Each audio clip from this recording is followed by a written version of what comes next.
Hello and welcome to another action-packed edition of Sports This Morning, reaching you from Channels Television Sports Center in Lagos, Nigeria. My name is Austin Okunakpan.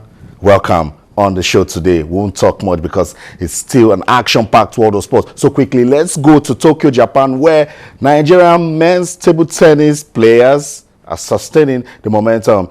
They've qualified for the next round of the World Team Table Tennis Championship after defeating Canada by 3-1. The ladies are still struggling. They lost to Turkey by the same scoreline that their male counterparts defeated Canada 3-1. Nigeria getting ready to see if they can make the Final Four and then qualify to Division 1. They will be playing Turkey in their next game, while the women will be looking to survive Division 2 when they take on Peru. That's it. Action coming from the World Team Table Tennis Championship, where Nigeria's male team, they are doing so well. Impressive indeed. Let's keep the show now. I'll talk about the senior nationals team. Talking about the Super Eagles of Nigeria. We're still waiting for that list. This time, it's more like waiting for Godot. What is the Nigerian Football Federation saying? 8 more days to that deadline that FIFA wants the final provisional list. The final list for every country that will be participating at the 2014 FIFA World Cup in Brazil. We'll talk about that one. We're not going far. We're still talking about the 2014 FIFA World Cup in Brazil. That's about the biggest world football tournament in the world. 41 more days to go. Nigeria again has been drawn in Group D. They will play Bosnia and Herzegovina, Iran, and Argentina. We'll continue our countdown to that tournament as we wait the kickoff. And in the Europa League, Benfica will be playing another final in 2 consecutive years after defeating. They didn't defeat Juventus. They went to Turin and they played a goalless draw, but the 2 goals they scored in the first leg was enough to ensure that Benfica booked a place in the finals of this year's UEFA Europa League. And then it was a sad one for Valencia. After coming back, they've been the comeback kings of that competition, but then a header from Africa's Stephanie Biel was all that denied Valencia a place in the finals of this year's Europa League. It ended Sevilla 3, Valencia 3, Sevilla 1, and then Sevilla booked a place in the final. So that's it. Action-packed world of sports. So much to talk about. Let's let you see highlights of that game between Sevilla and then Valencia. And then when we come back, I have the bloggers, and they also love talking sports. 2 brothers will join us. We'll talk more when we come back. Stay. Go head-to-head here for a place in this competition showpiece in Turin on the 14th of May. And it is Sevilla who have the edge. Coach Unai Emery brings with him a 2-0 first leg lead on his return to the Mestalla, the club that he served with such distinction for 4 years. But Valencia have already overturned a 3-0 deficit in the last round in beating Basel, so no one will be writing off the 2004 winners just yet. Disappointing domestic season means the home hopes are pinned now very much on this competition. This second leg. How costly will the concession of 2 goals in the space of 3 first half minutes a week ago prove to be for Valencia, who had their chances to score an away goal themselves, but they were denied so impressively so often by the Sevilla goalkeeper Beto that Valencia are very much up against it this evening.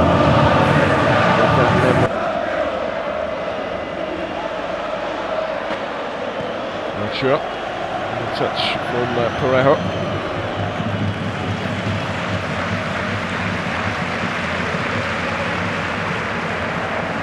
It's not imperative that Valencia score early tonight, but it would certainly help.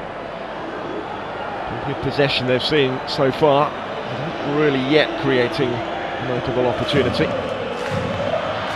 Not change here, it's with Feghouli.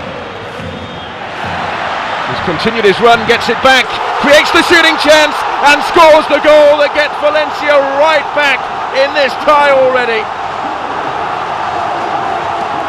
That's the start that they were dreaming of, and it's Soufiane Feghouli who has provided the opening goal of the night to halve the aggregate deficit. First real chance they've had.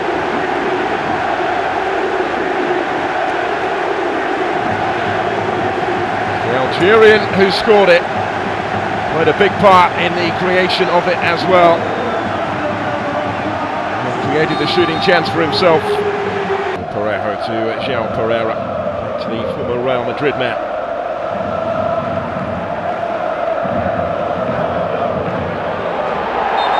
He's again battling for it, and winning the free kick. Challenged by Reyes, who joined the Real Madrid academy at the age of just 14 for Getafe in 2009 to Valencia a couple of years later.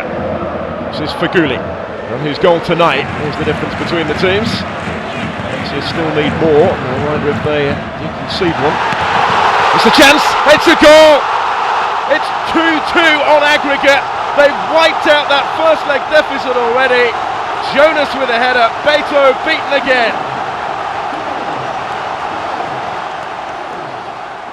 It's taken less than half an hour to restore parity on aggregate. So that's it. That game ended. Sevilla 1, Valencia 3. It was a 5th minute of added time header from Stefan Mbia that ensured that Sevilla qualified for the finals of this year's UEFA Europa League. So that's it on that. We welcome you to another edition of Sports This Morning on Channels Television. Remember, you can be part of the show. Yes, you can. Our social media platforms, we're still very active. On Twitter, we're Channels_sports. On Facebook, we're Channels-sports. What are you talking about? Action-packed photo sports. 41 more days to the kickoff of the world's biggest football tournament, the 2014 FIFA World Cup in Brazil. I've got the brothers in the studio this morning. This is Tonte and Telema Davies. Good to have you guys on the program. Good to be here once again. Okay, don't mix it up. Tonte, Telema, one son named Davies, the brothers in the building. Okay, guys, let's quickly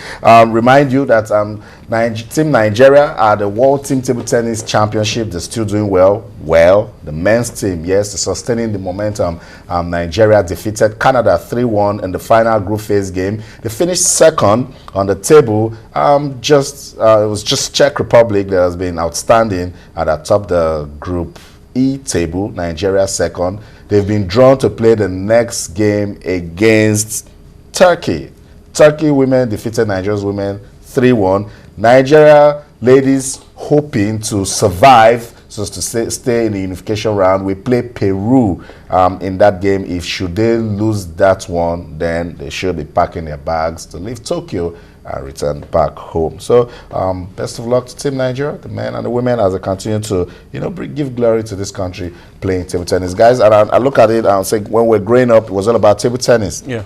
Very true. Indeed, I remember very well Roe Park when Costa Rica, it was a frequent tournament every year in, year out. People looked forward to that particular event, and at that point you get to see the likes of Bose Kafor. In fact, Shegun, Toriola, a couple of them came out from that. Not forgetting that before they came up, there was a great table tennis player, Tonda Musa, that they had to look up to. Yes. So that's it. Table tennis is not new in this country, and we're just hoping that it will get back its street credibility as king of sports in Nigeria. Telema, let me come to you, and it's all about the senior men's national team, the Super Eagles, making all the news. We're waiting for that provisional list to come out. 41 more days to the World Cup. What should the Nigerian Football Federation be doing now?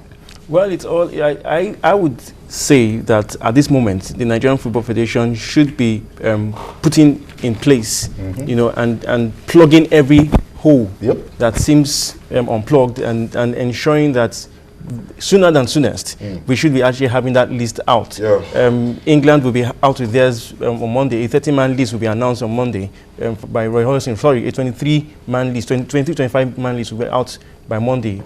And Nigeria should also be in that stead, whereby we are no longer in anxiety, anxiously waiting for that list, but we know that give and take, by Monday thereabouts, as in the list should be out. Totally. And I'm saying, I believe that when that list is announced, then our World Cup preparation starts. Yes, exactly, because for the players, looking at it from the players' perspective, you know that once my name is there, I know that, I have to be careful mentally, physically. I have to also be careful in terms of avoiding injuries, especially long-term injuries in this case. From the perspective of the coach, they know that, our scouting in terms of watching our opposition continues. You have to know, okay, what regimen program you want to put your players through to ensure that none of them, even in the course of training, also gets any form of injury. Then from the angle of the NFF, they also need to ensure that, yes, the one issue of concern has always been finances. So first of all, that needs to be, they need to ensure that that is in place. They've given us that assurance, that sense of assurance that there's not going to be any problem in that regard. But in terms of also management, people management, in terms of the relationship with the coach and also the players, yes, we know that there's a code of conduct for everybody. So, but they need to make sure that there's harmony in the camp. And then it starts when an Echejile knows that he's going to be playing at the defense line with Efe Ambrose or Boabona or Meru. Oh, and then I give you a call and I say, oh, we're both in that list. We start getting ready. The blend we're achieving already. That's exactly where there can be some problems, in the sense that now a good number of countries will be coming out with their list, which we know that would be going with players heading to the World Cup. Now, in Nigeria's own case, we might actually see a list of about 30 or more players being released. Now, and that in itself does not guarantee that all those players start thinking about to work with them, to trim them and all that. Why are you going to drop? And that in itself can actually create some psychological imbalance. And like Dante rightly mentioned, we need harmony at this time of the season when we're actually preparing for the World Cup. Very crucial, because that's the only way we're going to, achieve some sort of blending and teamwork. Not forgetting good team spirit.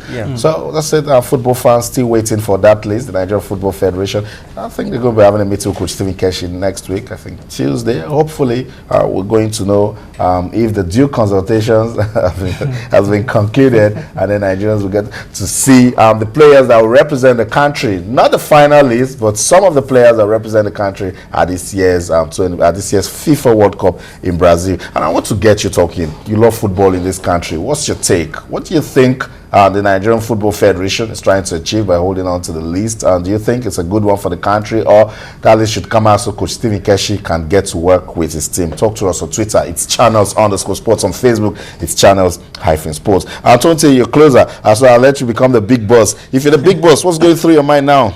Well, I think one of the things that is for me, I'll be thinking about is, one, ensuring that the players are in top form. They're in top form, because concerns, for example, someone like Victor Moses he's been strategically relevant to the team. He's been useful, and he's aided in giving us that result. So I'll be looking out for him to be in top form, regardless of the fact that he's not been playing. Same thing with Mikel has gotten playing time. For some other players too. Across Europe, Emenike and the likes, Ahmed Musa in top form, also in goal-scoring top form too. Then we'll also be looking out for our opposition, Bosnia, Argentina. It's almost a given for you to know who is going to be in Argentina's squad. But for Bosnia, we know a couple of guys there. The Dzeko, we know the goalkeeper. From Stoke City, Begovic, who is there. So looking out for making sure that our players are in top form, they are ready. In terms of from the opposition angle, make sure that we know what the we presume what tactics they're going to play, and also preempt them ahead of that game. It's all about monitoring while you prepare. I'll tell them I'll get you talking about it after this break. The year 1994, June 21st to be precise, was when Nigeria made its debut at the FIFA World Cup. It was at the Cotton Bowl Stadium in the United States of America that they produced some magic. Let's rewind time as we show you Nigeria against Bulgaria. We'll be right back. Stay.